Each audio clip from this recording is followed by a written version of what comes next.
Even though we got some good matches on the show, I did find it a bit boring. Alexa Bliss is getting possessed again. She's gonna play with dolls now. Just like Mark. But that's not PG. But something interesting did happen on the show, and that is the return of the Hurt Business. So basically, during this damage control segment, we saw Shelton, Cedric, and MVP talking to Adam Pearce. So obviously, the Hurt Business is returning. If you remember a couple of weeks ago, MVP wanted to talk about Lashley with Adam Pearce. And just the fact that MVP is standing with Cedric Alexander and Shelton Benjamin after everything they've been through basically confirms it. And that is actually great news. One of the most wasted WWE factions of all time. So right now the only question is when Bobby Lashley is returning, when the Hurt Business is reuniting, and will Omos be a part of it? I actually wouldn't mind that at all. Imagine how dominant this faction would be now. It's good for the talent, it's great television, and something that all the talent involved actually want to happen. So thanks Triple H, we'll take it. I'm gonna keep this review short because I really found this Raw really boring, and it's not like anything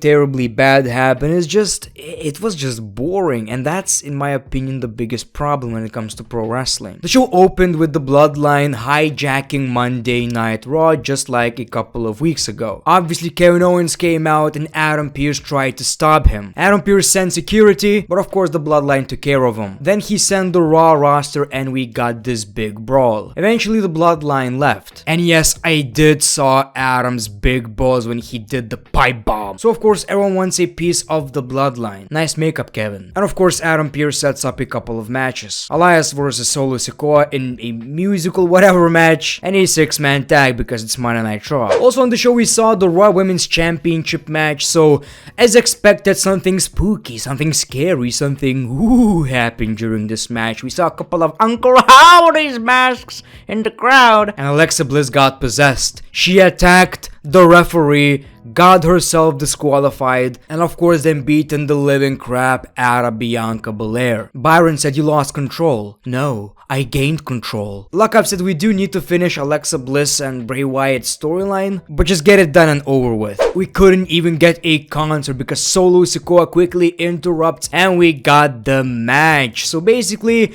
you know, I always find these kind of matches very silly, very just childish, and exactly what I think of when I think about Vince McMahon's worst episodes of Monday Night Raw. But honestly, this wasn't that bad. This was actually pretty entertaining. You know, yes, it's goofy, yes, it's stupid, yes, it's unrealistic, but at the same time, this kind of went hard. You know, we got some hard hitting spots in this one, and it might just possibly be the best match of this kind. Hardy interfered, that did nothing. We got a cool Samoan spike, and of course an amazing spinning solo on the piano. So Solo Sikoa takes the W right here. Again, this was entertaining. I can't complain. Then we saw the 6-man tag team match, and I can't get excited about this shit, man. I'm just gonna be completely honest with you guys. I know it works for the story, but at this point, I'm sick of 6-man tag team matches. The Bloodline took the W right here. Of course, they decided to attack them after the match, but we saw Sheamus and Drew McIntyre. They cleared the ring, and I'm so happy Sheamus and Drew McIntyre are on the same page again. Then we got Dexter Lumis versus Chad Gable. So on one hand, I'm kinda, you know,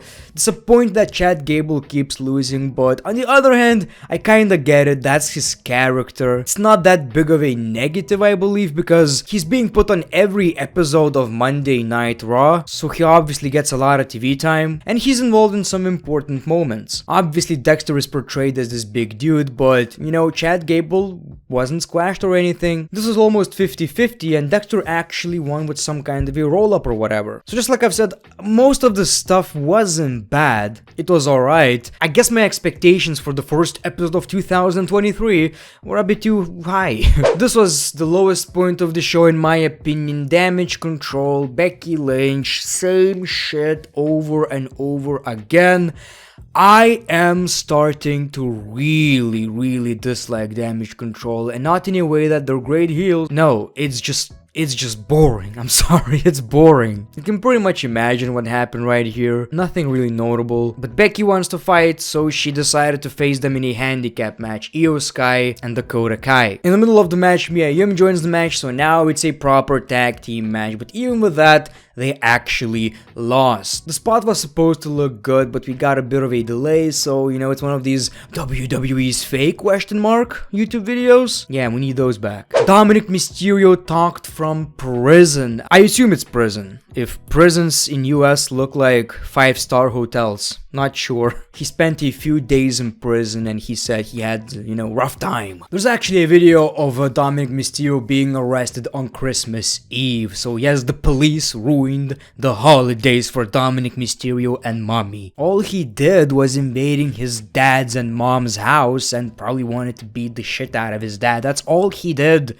He did nothing wrong, people. It was probably on purpose, but it seemed like a toddler in prison trying to act cool, but it's a comedy. I don't know, man. That was probably intentional. I assume he's so spoiled, he's acting like he just spent 15 years in prison and he's all cool now, even though he just spent like 2 days, right? But I guess we all understand what's happening right here. Rey Mysterio is on SmackDown, Dominic is on Raw, but the story is still kinda continuing. Now, I believe the reason they're on different brands is just so we could get this match at WrestleMania without this rivalry getting boring. We need this match at WrestleMania. And of course, in the main event, we saw Seth Rollins versus Austin Theory for the United States Championship.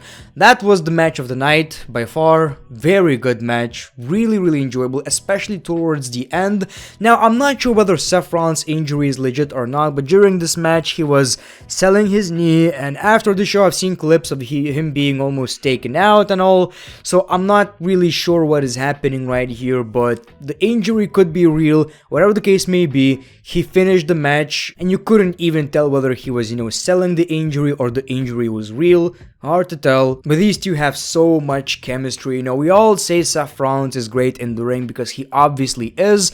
I'll probably say in ring he could be the best right now in the world, as goofy as that sounds. But I believe Austin Theory is not getting enough credit. I really love that guy in the ring. We saw a couple of near falls, but of course, due to injury, Austin Theory won the match and retained the United States Championship. And that was your Monday Night Raw. Just like I've said, wasn't bad.